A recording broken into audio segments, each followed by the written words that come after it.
한 주간 잘 지내셨나요? 어떻게 지내야 잘 지내는 건가요? 따라합시다. 주 안에서 지내는 것이 잘 지내는 것이다. 주 밖에서 지내는 건 잘 지내는 게 아니에요. 주 안에서 승리하는 우리 모두가 되시기 바랍니다. 오늘은 지난 시간에 이어서 하나님의 인도하심을 신뢰하라 두 번째 말씀을 함께 나누고자 합니다. 점점 우리 크리스찬들이 영적으로 타락해가는 현실을 바라보면서 인기에 영접하지 아니하고 타협이 없는 하나님의 강력한 말씀을 선포했던 선지자가 있었습니다. A.W. 토저죠. 그는 하나님의 인도하심을 받는 그리스도인들에게 이런 말을 합니다. 하나님의 자녀에게는 우연이라는 것이 없다. 그는 정해진 길을 간다. 그 길은 그가 존재하기 전에 그가 존재가 오직 하나님의 마음속에만 있었을 때 이미 그를 위해 정해졌다. 어떤 사고가 갑자기 그를 덮치고 불행이 살금살금 그의 길로 다가오는 것처럼 보일 수 있지만 그건 겉으로만 그렇게 보일 뿐이다. 이런 것들이 불운이라고 느껴지는 이유는 우리가 하나님의 숨겨진 섭리와 은밀한 각본을 읽을 수 없고 그분의 최종 목적을 알 수 없기 때문이다. 참된 믿음이 들어오면 우연과 불운은 영원히 사라진다. 우연과 불운은 성령으로 난 사람들을 좌지우지할 수 있는 권한을 갖지 못한다. 그들이 새 창조의 아들이며 지극히 높으신 하나님의 특별한 보살핌을 받는 대상이 있기 때문이다. 참된 믿음의 사람은 주께서 그의 발걸음을 정해 놓으셨다고 확신해도 좋다. 하나님께서 그를 위해 정해 놓으신 시간보다 1시간 앞서 그가 세상을 떠난 일은 일어나지 않는다. 그리고 그는 그분이 그를 이 땅에서 데려가기 원하신 때를 한순간이라도 넘길 수 없다. 그는 이 넓고 넓은 세상에서 의지할 곳 없는 떠돌이거나 시간과 공간의 업둥이가 아니라 주님의 성도요 그분이 특별히 돌보시는 사랑받는 자이다. 아멘. A.W. 토저의 하나님의 길은 우연이 없다라는 책에 나온 일부입니다. 우리 모두는 지난 시간에 출애굽기 13장의 말씀을 통해서 하나님의 인도하심을 신뢰하는 삶을 살아가기 위하여 우리가 세 가지의 믿음의 수고를 해야 한다는 사실을 우리가 함께 살펴봤었어요. 첫 번째로 우리 모두는 하나님께서 베푸신 구원의 은혜를 묵상하는 삶을 살아야 합니다. 지난 시간에 우리가 이 말씀을 살펴보고 여러분 한 주 동안에 묵상하셨나요? 하나님이 쓰레기만도 못한 나를 불러주셔서 하나님의 자녀 삼으셨고 믿음이라는 걸 주셨기 때문에 내가 얼마나 하나님 은혜에 감사한가. 이런 묵상하면서 사는 사람들은 주 안에서 산 사람들이에요. 하나님께서 이스라엘 백성들이 출애굽할 수 있도록 은혜를 내려주시고 그들이 가나안 땅에 도착하게 되면 어떤 삶을 살으라고 하셨나요? 출애굽기 13장 12절에 보면 너는 태에서 처음 난 모든 것과 내게 있는 가축의 태에서 처음 난 것을 다 구별하여 여호와께 돌리라. 그것은 여호와의 것이니라. 어떤 짐승을 드리는 데만 급급하는 것이 아니라 너희들이 이 짐승을 들었을 때 어떤 일이 이전에 있었는지를 생각하라는 거예요. 애굽의 노예로 생활했던 그들을 하나님께서 건져주셔서 가나안 땅으로 이끄셨다는 그 구원의 은혜에 대해서 뭐하라? 묵상하라라는 거예요. 두 번째로 신앙 전수의 힘을 다해야 한다는 것이죠. 여러분, 부모가 자녀들이 천국 가고 지옥 가는 것에 대해서 지극히 관심이 있다고 한다면 어떨까요? 지금 이 자리에 민결이하고 정원이는 안 보이네요. 민결이가 지금 앉아있어요. 어린 예배 드리지 않아도 되는데 지금 드리고 있단 말이에요. 네. 지금 저를 계속 멀뚱멀뚱 쳐다보고 있습니다. 네, 좋아요. 말씀을 듣고 있는 건지는 제가 모르겠지만 들을 줄 믿습니다. 근데 이 반강제적으로 지금 여기 앉힌 건지 아니면 민결이 마음에도 예배를 드린 건지 그건 저는 잘 모르겠어요. 그러나 분명한 것은 부모가 자녀가 예배에 함께 하자라는 것은 무엇입니까? 믿음 생활이 중요하기 때문에 아니에요? 그래야만 부모 세대는 자녀들을 통하여 하나님이 하시는 일을 통해 야, 이 신앙의 전수가 참 이렇게 축복으로 나에게 다가오구나 느껴질 때가 분명히 있을 거예요. 세 번째로 신앙의 여정은 쉬운 길만 있는 것이 아니라는 것을 알아야 돼요. 하나님께서 이스라엘 백성들을 가나안 땅을 이끄실 때에 최단 거리로 이끌지 않으셨어요. 고센 땅 라암셋에서 이스라엘 백성들이 여정이 시작됐는데 가나안 땅까지 이 블레셋 땅의 길, 왕의 대로로 이끌면 빠르면 4일이면 도착하는 여정이에요. 근데 하나님은 그를 최장거리로 돌리십니다. 특히 홍해바다로 이끄시죠. 아무리 봐도 여러분들 이집트에서 이스라엘, 가나안 땅으로 들어가는 그 지도를 보면 홍해바다를 거치지 않아도 충분히 갈 수 있는 길이 있거든요. 근데 왜 하나님은 굳이 홍해바다로 이끄실까요? 그들의 눈앞에서 바로의 군대가 하나님 앞에 진멸되는 모습을 보게 하시는 거죠. 바다가 열려져서 마른 땅처럼 그들이 걸어가는 놀라운 역사를 그들은 경험하는 거죠. 그리고 하나님은 구름 기둥으로, 불 기둥으로. 저는 이 시나이 광야에 갔다 왔습니다. 이집트에서 이스라엘 들어가는 이 큰 광야가 있는데 이곳은 사람이 살아가기에 아주 좋은 환경이 아닙니다. 여기는 하나님의 은혜가 아니고서는 안 되는 곳입니다. 그런데 이곳은 참 독특한 게 뭐냐면 나무 그늘에 들어가기만 해도 조금 시원한 느낌이 들 정도예요. 그런데 이스라엘 백성들이 출애굽한 인원이 200만 명이 넘는단 말이에요. 이 인원이 나무 안에 다 들어가서 여러분들 그늘을 여러분 밑에 있다는 건 불가능하죠. 그래서 하나님은 낮에는 무슨 기둥으로? 구름 기둥. 이 더운 날씨에 구름이 해를 가리며 얼마나 시원한가요? 밤에는 또 엄청 추워요. 제가 이집트 한 호텔에서 잠을 자는데 낮에는 한 40도 가까이 올라가고 밤에는 기온이 한 10도 후반대, 20도 초반대로 팍 떨어져요. 여러분 그게 우리에게는 잠잘 때 시원한지 모르겠지만 이게 기온이 반절 정도 급격하게 떨어지니까요. 이게 몸이 춥더라고요. 그래서 제가 처음에 이 호텔에 들어갔을 때 왜 입으로 이렇게 두꺼운 게 있는가 싶더니 이해가 되더라고요. 그러면 그때 뭐가 필요해요? 불기둥으로 하나님 그들을 뭐 한 거예요? 따뜻하게 지켜주셨다는 거예요. 순간순간 그들의 필요한 것들도 채워주셨죠. 아멘. 그런데 그들에게 문제가 일어났어요. 그게 106편에서 잘 설명해주고 있다는 걸 여러분 아셔야 돼요. 분명히 하나님이 그들과 함께 계셔서 그들이 인도하고 있음에도 불구하고 그들에게 문제가 생겼다는 것이죠. 먼저 우리 본문 6절 한번 읽어볼까요? 우리가 우리의 조상들처럼 범죄하여 사악을 행하여 악을 지었나이다. 아멘. 여러분 이것은 우리에게 무엇을 알려줍니까? 하나님 앞에 나아가는 자는 반드시 죄라는 장애물이 제거가 되어야 한다는 사실을 우리에게 알려주고 있는데 여러분 다윗은요 이 시편의 저자는 분명히 제가 말씀드릴 수 있는 게 뭐냐면 출애굽 당시의 사람이 아니에요. 한참 뒤의 사람이에요. 그런데 마치 조상이 범죄한 것처럼 자신도 그렇게 했다라고 고백을 해요.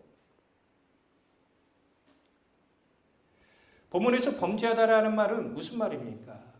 우리 세번역에는 이 죄를 지었다라고 번역을 하는데 이 히브리어 하타라는 단어가 원래 우리 그림에서 보시면 알겠지만 우리나라가 강국이잖아요. 그렇죠? 양궁에서 이러면 한 가운데를 맞춰야 하잖아요. 그렇죠? 그런데 관역을 전부 다 벗어나는 거예요. 이게 죄를 지었다라고 히브리어에서는 설명하고 있어요. 그러니까 우리 인생의 목적과 관역은 뭐냐면 하나님의 말씀이라는 거예요. 우리가 지난 한 주간 동안 여러분 살아가면서 하나님의 말씀대로 살아가지 못했다면 우리의 삶은 관역을 빗나가는 삶을 살았다는 걸 여러분 아셔야 돼요. 또 뒤에 사악을 행하다라는 말이에요. 세번역에는 나쁜 길을 걸어가다라고 번역되어 있는 히브리어 단어. 이게 어떤 단어예요? 왜곡하다, 구부리다라는 뜻입니다. 그런데 이 단어가 쓸 때는 어떤 행동에 초점을 맞춘 게 아니라 처음에 죄를 지켜야 되는 그 동기를 말하고 있어요. 어떤 의미에서. 그러니까 우리가 신앙생활 하다 보면 시험이 들 때가 있어요. 예를 들어 하나님 앞에 예배를 드려야 하는데 우리가 예배를 드려야 한다는 걸 알면서도 의도적으로 가지 않아요. 그 내부 안에 있는 불순한 동기를 하나님은 보고 계신다는 것이죠. 여기서부터 지금 틀어졌다라는 걸 얘기하고 있어요. 그러니까 결국은 이 시편 저자도 이스라엘 백성들이 그때만 죄를 지은 게 아니라 지금 살고 있는 자기도 동기부터 뭔가 죄가 불순한 의도가 있는 아주 하나님 앞에 죄인이라는 사실을 고백하고 있는 것입니다. 서두에도 제가 말씀드렸어요. 이스라엘 백성들은 홍해 바다에서 하나님의 놀라운 권능으로 그들이 지나갔어요. 여러분 홍해 바다는 여러분 우리 지구상에서 가장 수심이 깊은 위치가 있는 곳 중에 한 곳이 홍해 바다입니다. 그래서 스킨스쿠버를 좋아하시는 분들이 홍해바다를 가요. 왜냐하면 아주 깊은 곳까지 들어가서 놀라운 광경을 볼 수 있거든요. 이런 곳에서 이스라엘 백성들이 물론 그 지점은 아니겠지만 이렇게 놀랍게 건너가는 거, 여러분 보세요. 바닷물이 갈라지는 거, 그것도 마치 물기둥이 있는 것처럼 이렇게 갈라지는 모습 우리 눈에서 한번 보십시오. 놀랍지 않겠습니까?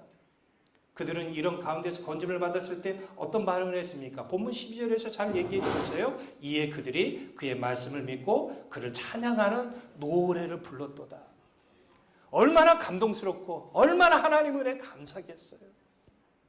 안 그래요? 바로 군대가 뒤에 쫓아왔을 때 곧 죽을 것만 같았지만 하나님께서 홍해바다를 가르셔서 자기들 무사히 건너갈 수 있고 자기 눈앞에서 바로 군대가 수장되는 모습을 보면서 얼마나 박수치고 얼마나 기쁘게 하나님을 찬양했을까요? 그런데요, 사람은요 정말 하나님 앞에 용서받지 못할 모습들이 여기서 드러납니다. 그 은혜도 잠시고 그 뒤에 그들에게 어떤 문제들이 생기게 되었습니까? 14절을 보니까 욕심을 크게 내었습니다. 여러분, 이스라엘 백성들이 광야 땅에서 욕심을 크게 낸 사건이 바로 하나님의 은혜로 그들이 만나가 되는 받았을 때예요. 하나님께서 먹을 만큼만 한 호멜만 거두기를 했지만 사람들은 그 말에 순종하지 않았어요. 안식에는 분명히 일하지 말라고 했어요. 만나를 거두러 나가지 말라고 했음에도 불구하고 크게 욕심내어서 나간 사람들이 있었다는 것이죠. 여러분, 우리 한번 생각해 보셔야 돼요. 지금 우리가 욕심을 크게 내고 있는 삶을 살고 있지는 않은지요. 하나님께서 우리에게 일용한 양심을 주시고 우리가 살아갈 수 있는 삶의 터전을 주셨음에도 불구하고 마땅히 하나님 앞에 예배해야 할 그날에 우리는 욕심을 부리면서 돈을 더 벌기 위해서 세상에 나아가고 있지 않은지요. 두 번째로 16절을 보니까 하나님이 세우신 지도자인 모세와 아론의 권위에 도전을 합니다. 그리고 19절에 있어서는 안 될 행동을 하죠. 호렙, 하나님의 산 호렙 그곳에 가까이 왔을 때 송아지를 만들어 우상 숭배했다는 사실을 19절에 이야기하고 있습니다. 24절을 보면 하나님께서 그들이 약속하신 기쁨의 땅이 어디예요? 가나안 땅이 그들에게 있음에도 불구하고 그 가나안 땅을 뭐 했어요? 무시했어요. 약속의 땅을 저버린 거예요. 그리고 우리 가나안 땅에 안 들어갈 거야. 아예 광야 생활 너무 힘들어. 차라리 애굽에서 들어가서 그냥 노예로 살아가는 게 더 주지 않을까. 우리 신앙생활 하다 보면은 신앙생활이 힘들어서 신앙생활을 포기하고 세상을 나가는 분들이 계십니다. 또 28절에 보면 부올의 바알과 연합하여 죽은 자의 제사의 음식을 먹었는데 당시에는 여러분 죽은 자의 음식을 먹는 거 우리로 말하면 제사 음식이죠. 이걸 먹게 되면 우상에게 예배 드리는 모습이었어요. 그러니까 그들은 우상에게 예배를 드렸다는 거죠. 또 무리바 무례가에서 물이 없는 문제로 인해서 불평이 있는데 성경은 이 사건을 하나님을 시험한 사건이라고 얘기하고 있죠. 그리고 결국은 이 사건에서 모세도 하나님 앞에 불순종해서 결국 가나안 땅에 들어가지 못하는 형벌을 받게 된 것입니다.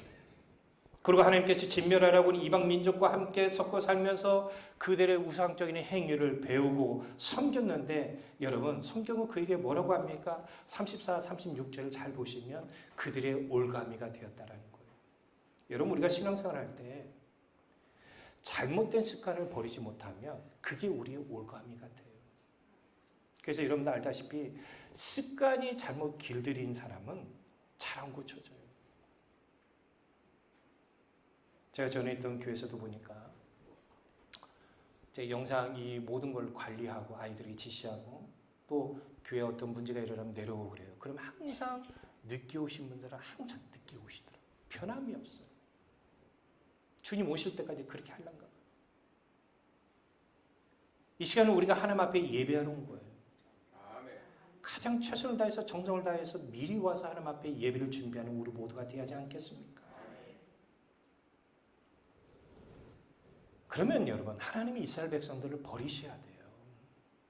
그리고 조선 땅에 있는 우리를 부르셔서 가나안 땅으로 이끄셔야 돼요. 근데 하나님은 그들을 버리지 않으셨습니다. 본문 23절 세 번역을 한번 볼까요? 자, 그래서 주님께서는 그들을 멸망시키겠다고 선언하셨으나 주님께서 택하신 모세가 감히 주님 앞에 나가 그 갈라진 틈에 서서 파멸의 분노를 거둬들이시기를 하였느니라. 중보하자 하나님 모세의 중보를 들으셨어요. 여러분, 그래서 한 가정에 진정으로 기도하는 사람 한 명만 있어도 그 가정은 절대 무너지지 않아요.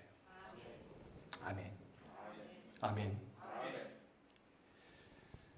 하나님께서 모세의 중보를 들으시고 시편 저자는 44절 48절에서 하나님의 은혜의 역사에 대해서 기록하고 있죠. 곧 이스라엘의 불순종과 심판의 역사가 있음에도 불구하고 하나님은 그들을 향한 구원이 상실되지 않도록 은혜를 주셨다는 걸 부각하고 있어요. 그리고 시편 저자가 증거하는 말씀에 나오는 중요한 단어가 있는데 그 단어는 뭐냐면 하나님의 인자심과 하나님의 긍휼하심이에요. 본문 44절 48절 한번 볼까요? 그러나 여호와께서 그들의 부르짖음을 들으실 때에 그들의 고통을 돌보시며 그들을 위하여 그의 언약을 기억하시고 그 크신 인자하심을 따라 뜻을 돌이키사 그들을 사로잡은 모든 자에게서 긍휼히 여김을 받게 하셨도다. 여호와 우리 하나님이여 우리를 구원하사 여러 나라로부터 모으시고 우리가 주의 거룩하신 이름을 감사하며 주의 영예를 찬양하게 하소서. 여호와 이스라엘 하나님을 영원부터 영원까지 찬양할지어다. 모든 백성들아 아멘 할지어다. 할렐루야. 할렐루야. 사실 할렐루야를 크게 하셔야 돼요. 우리 모두는 이 말씀을 통하여 그분의 성품을 잘 알 수 있죠. 성경에 하나님의 성품이 어떤 분입니까? 선하시다는 거예요. 그리고 사랑이 많으시다는 거예요. 여러분, 우리가 자녀를 키우다 보면 자녀들이 부모의 의도한 대로 자라지 않을 때가 있어요. 그럼 부모는 아이들에게 때에 따라 매를 들기도 하죠. 저도 아이들에게 매를 들었었어요. 그럼 아이들이 아빠 잘못했어요. 다시는 안 그럴게요. 그러고 나서 애들이 지쳐서 혼자 자요. 그러면 제가 새벽 기도에 나올 때 이 아이들의 이마를 이렇게 쓰다듬어주고 때로는 기도해주고 나와요. 안쓰러우니까. 바로 이게 긍휼의 마음이에요. 자녀들이 부모를 속상한 게 한두 번이 아닐 겁니다. 그때마다 여러분 집에서 내쫓으면 우리 아이들이 거할 여기 아마 집에 지금 있을 일 하나도 없어요. 지금 민결이 한 수천 번 집에서 쫓겨나야죠. 제가 뭐 물어보지는 않았기 때문에. 정원이 이름 안 됐다고 정원이 안심하고 있는데 똑같아요. 다 그래요. 저도 그래요. 제가 부모님 앞에서 부모님의 마음을 속상해 했을 때가 한두 번이 아니거든요. 근데 하나님께서는 시편 저자가 145편 9절에 증가하듯이 여호와께서는 모든 것을 선대하시며 그 지으신 모든 것에 긍휼을 베푸시는도다. 아멘. 우리가 예수를 믿을 만한 자격 조건이 되기 때문에 우리가 예수를 믿는 게 아닙니다. 로마서 사도 바울이 로마서 11장 6절에 만일 은혜로 얻은 것이면 행위로 말미암지 않음이니 그렇지 않으면 은혜가 은혜되지 못하느니라. 은혜는 뭡니까? 은혜를 받을 수 없는 사람에게 베푸는 호의예요. 우리는 그 호의를 하나님으로부터 받았어요. 그래서 디도서 2장 11절에 말한 것처럼 모든 사람에게 구원을 주시는 하나님의 은혜가 우리에게 임해서 우리가 예수 그리스도를 믿는 사람이 된 것입니다. 그러니까 사실 구원보다 더 큰 은혜가 없는 것이죠. 그 당시 이스라엘 백성도 마찬가지였어요. 비록 출애굽 1세대가 광야에서 심판을 받아서 참 안타까운 사실은 이 출애굽을 했던 사람이 200에서 한 300명, 뭐 어떤 학자는 400명까지 바라보거든요. 근데 그 이상 될 수도 있어요. 근데 그 인원이 안타깝게도 광야에서 다 죽어요. 딱 몇 명만 빼고요? 2명만 빼는 거. 여호수아와 갈렙만 들어가요. 근데 하나님께서 40년 동안에 그 1세대 인원이 다 심판받아 죽지만 2세대 인원을 또 그만큼 안 드셔요. 그래서 가나안 땅에 들어갈 수 있도록 하나님 은혜를 주신 거예요. 우리는 부모가 나에게 원수지간이면 그 자녀도 원수지간이에요. 근데 하나님은 그렇지 않으시죠. 본문의 시편 저자가 이런 사실을 증거하고 있습니다. 자, 45절을 보면 그들을 위하여 그의 언약을 기억하시고 그 크신 인자심을 따라 뜻을 돌이키사. 우리는 때론 뜻을 돌이키지 않고 저 사람에 대한 불만을 끝까지 가지고 살아갈 때가 있는 것 같습니다. 그러나 하나님은 하나님의 언약을 기억하시는 거예요. 하나님이요 일찍이 그의 조상 아브라함에게 맺으신 언약이 있었습니다. 우리 창세기 17장 7절 8절 말씀인데요. 내가 내 언약을 나와 너 및 내 대대 후손 사이에 세워서 영원한 언약을 삼고 너의 내 후손의 하나님이 되리라. 내가 너와 내 후손에게 내가 거류하는 이 땅 곧 가나안 온 땅을 주어 영원한 기업이 되게 하고 나는 그들의 하나님이 되리라. 하나님께서 일찍이 그의 조상 아브라함에게 약속하셨던 거예요. 너희 후손에게 어디 땅을 주겠다? 가나안 땅을 주겠다. 그러면 어떻게 해서라도 이 땅은 이스라엘 백성들에게 주어져야 해요. 그런데 출애굽 1세대는 아까도 조금 제가 말씀드렸잖아요. 쭉 하나님 앞에 너무 큰 죄를 많이 지었어요. 하나님 마음속에는 조선 땅에 있는 우리들을 선택해서 하고 싶은 마음도 있겠지만 그럼에도 불구하고 하나님은 그의 자녀들을 그분의 언약을 기억하셔서 심판하려고 하는 뜻을 돌이키사 그들에게 국률의 은혜를 베푸셔서 가나안 땅에 들어가게 하셨는데 이 은혜는 출애굽 이후에 한참 뒤에 솔로몬이 성전을 봉헌할 때도 이런 말씀하세요. 열왕기상 6장 13절을 보면 내가 또한 이스라엘 자손 가운데 거하며 내 백성 이스라엘을 버리지 아니하리라 하셨더라. 아멘. 비록 이스라엘 백성들이 사람이 살아가기에 매우 어려운 광야라는 환경이 있다고 해도 하나님의 인도하심은 어김없이 그들과 함께 하셨어요. 지난주일에 살펴보았던 말씀 출애굽기 13장 21, 22절에 이런 말씀이 있습니다. 여호와께서 그들 앞에서 가시매 낮에는 구름 기둥으로 그들의 길을 인도하시고 밤에는 불 기둥을 그들에게 비추사 낮이나 밤이나 지나가게 하시니 낮에는 구름 기둥 밤에는 불 기둥이 백성 앞에서 떠나지 아니하니라. 밤에는 여러분 광야라는 곳이 얼마나 어두운가요? 얼마나 추운가요? 근데도 하나님은 그들의 인도함에서 절대 떠나지 않는 거예요. 그들이 먹을 것이 필요할 때마다 우리 여름 광야에서 이루어졌던 사건들 보면 하나님 기적의 은혜로 만나를 주시고 하나님 만나만 와가지고는 부족합니다. 저에게 고기를 주세요. 매출하게도 주시고 물론 힘들지만 물도 주시고 그의 살 길을 하나님께서 인도해 주셨는데 그 백성 중에 발이 불어 터진 사람이 한 명도 없도록 하나님께 지켜주셨어요. 그러니까 사실은 광야에서 여러 방향감각이 없거든요. 하나님이 인도해 주지 않으면 그들은 어디로 갈지를 몰라요. 향방 없이 가는 것처럼 느껴질 수도 있어요. 그러나 하나님은 그들이 인도해 주시잖아요. 우리 인생 가운데도 마찬가지입니다. 도무지 어디로 가야 할지 모르겠어요. 저도 대학원, 신학대학원을 서울에서 졸업하고 난 다음에 앞으로 내 사역지는 어디로 가야 할까 참 고민을 많이 했었어요. 근데 하나님은 이미 계획하시고 준비하셨어요. 제가 대학원 다닐 때 저희 대학원의 그 대학원 교회를 담임하신 목사님 미국에서 오셨는데 이 목사님께서 이 한국에 있는 이 백석대학교 대학원 이 교회에 오게 된 이야기를 쭉 하는데 교회다닐 건데 하나님께서 이렇게 보여주시는 것들이 있었던 거예요. 근데 그 보여주신 게 놀랍게 이분은 여러분 체험을 한 거예요. 그게 뭐냐면 방배역이라는 지하 이 스테이션 이게 보였대요. 하나님께서 이곳에 자기를 이끌고 그러고 나서 나중에 청빙 왔는데 백석대학원 교회에서 온 거예요. 그러고 나서 보니까 교회 밑에 뭐가 있어요? 방배역이 있는 거예요. 믿거나 말거나 이런 눈초리예요. 제가 지난 시간에도 말씀드렸잖아요. 저가 이 교회에 오는 과정에 하나님의 어떤 개입이 있었는지. 왜 우리는 하나님의 인도하심을 받아야 합니까? 미국에 아주 유명한 차세대 목회자로 쓰임받는 케빈드 영 목사님 계십니다. 우리 개혁파 교회에서 매우 쓰임받고 있는 귀한 종인데요. 우리가 하나님의 구체적인 인도를 받아야 하는 5가지 이유에 대해서 이렇게 말을 합니다. 참 공감에 대해서 여러분들에게 소개해 줍니다. 첫 번째, 우리는 하나님을 기쁘게 하기 원한다. 사실은 여러분 이 자리에 있는 사람들 중에 하나님을 기쁘게 하기 원하지 않는 분은 한 분도 없는 줄 저는 믿어요. 두 번째, 우리 중에 일부는 문제는 소심하다는 것. 하나님의 뜻을 전혀 헤아리지 못하다 보니까 우리는 쉽게 시험에 들 가능성이 굉장히 높아요. 세 번째, 우리는 완벽한 성취를 원한다는 것. 여러분 우리가 굉장히 성미가 급한 거 아시죠? 제가 처음에 광주에 와가지고 운전하면서 저희 교회 오고 있는데 깜빡이를 누르면 저에게 양보해 주신 분이 한 번도 없었어요. 그래서 제가 처음에 왔을 때 이 지역의 인상이 뭐였냐면 이쪽은 참 성미가 급한가 봐. 굉장히 급한가 봐. 뭐가 이렇게 급한지 모르겠다. 요즘은 그 양보해 주시는 분들 계시더라고요. 근데 저도 모르게 이런 생각이에요.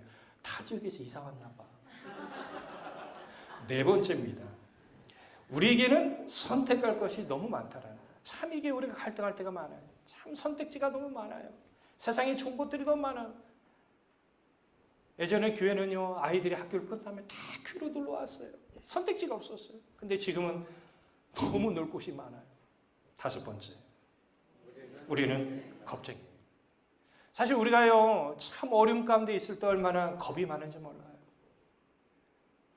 제가 지난주에 새롭게 하소서 아버지가 출연했던 그 책을 한번 읽으면서 그 내용 보니까 저희 집안의 어려움이 저 아버지 어머니에게 임했을 때 아버지가 굉장히 겁이 났다고 하더라고요. 아내가 죽을 것 같고 사랑하는 아들이 죽을 것 같아요. 여러분들 믿거나 말거나 셋 중에 제가 제일 예뻤다네요. 믿거나 말거나. 근데 그 아들이 죽을 것 같으니까 사랑스러운 아들이 이게 얼마나 겁이 납니까? 근데 하나님께서 기적적으로 저를 살려주신 거예요. 그러니까 아버지가 목회를 하면서 저를 본 거예요. 야, 하나님이 얘 죽을 병에 걸렸던 애를 살려주신 거. 아, 그러면 하나님 못할 일이 없다. 그래서 저희 아버지가 노예 안에서 사고 교회였어요. 목회자들이 2년, 3년 못 버티고 나가요. 저희 사모는 저보다 일찍 저희 교회를 다녔지만 목사님들이 오래 못 계신 걸 가지고 하면서 왜 목사님들이 더 목회를 못 하셨을까 이렇게 생각했는지 몰라요. 그때는 어렸을 때였으니까. 근데 사실 노예에서 사고 교회다 보니까 목회자들을 가지 않으려고 그래요. 그 세신 최씨들이 계셨나 봐요. 제 사모 최씨가 아니랬어요? 제가 말씀드렸죠? 그 최씨 아니에요. 근데 어느 날 아버지가 기도 가운데 기도를 하셨어요. 그러고 난 다음에 저희 아버지가 그 전에 사역했던 교회에서 갑자기 하나님 마음이 이 교회 가서 끝까지 인내하라는 마음을 주셨다. 그래서 그 교회 가게 됩니다. 많이 힘들고 어려움이 많았지만 지나고 나보니까 하나님께서 능히 감당할 수 있는 은혜와 힘을 주시고 1년 1년 하다 보니까 그 교회에서 23년을 목회하신 거예요. 여러분 우리가 때로는 이 걱정거리가 참 많을 때가 있습니다. 하지만 하나님은 우리를 인도해 주십니다. 이 복잡한 세상 속에서 하나님이 원하신 것을 우리가 온전히 선택하며 살아가려면 결국은 하나님의 인도함을 받아야 하는 거예요. 그래서 우리가 말씀을 잘 듣고 개인적으로 말씀을 가까이 하고 이 말씀을 저에게 주시옵소서라고 여러분들이 그 말씀을 읽고 생각하고 그 말씀대로 살아가기 위하여 기도하셔야 하는 거예요. 저는 말씀을 마무리하고자 합니다. 사랑하고 존귀한 성도님들, 이 세상에서 여러분같이 좋으신 분은 없습니다. 우리 모두는 예배소서 2장 12절에 말한 것처럼 그때의 너희는 그리스도 밖에 있었고 예수 믿는 자가 아니었다는 것이죠. 이스라엘의 밖에 사람이라 약속의 언약들에 대하여는 외인이요 세상에서 소망이 없고 하나님도 없는 자의 삶을 살아갔어요. 우리는 예수 그리스도를 믿을 수 없고 저희 가정도 예수를 믿는 가정이 아니었어요. 제가 어렸을 때 기억나는 거 여러분 제사 여러분 말씀드렸잖아요. 제사를 얼마나 여러분 기똥차게 들었는지 모릅니다. 근데 그 가운데 하나님은 우리 고모의 마음에 역사를 하셨어요. 고모가 교회를 갔는데 은혜를 받아버린 거예요. 놀라운 사실은 할아버지가 저희 아버지를 교회 데려가는 걸 또 허용하셨다고 하더라고요. 다른 사람 못 가게 했는데. 근데 그 두 분을 통해서 저희 아버지 가문들이 다 예수를 믿고 예수를 믿으니까 제사를 피하니까 저희 사모가 시집 와서 얼마나 편한 삶을 사는지 몰라요. 제사를 들 일이 없으니까요. 주일날 뭐 행사 있으면 안 나와도 누가 뭐라 하는 사람이 없어요. 왜? 다 주일날 결혼 안 해요. 거의 대부분 안 해요. 예수 믿는 집안으로 바뀌니까.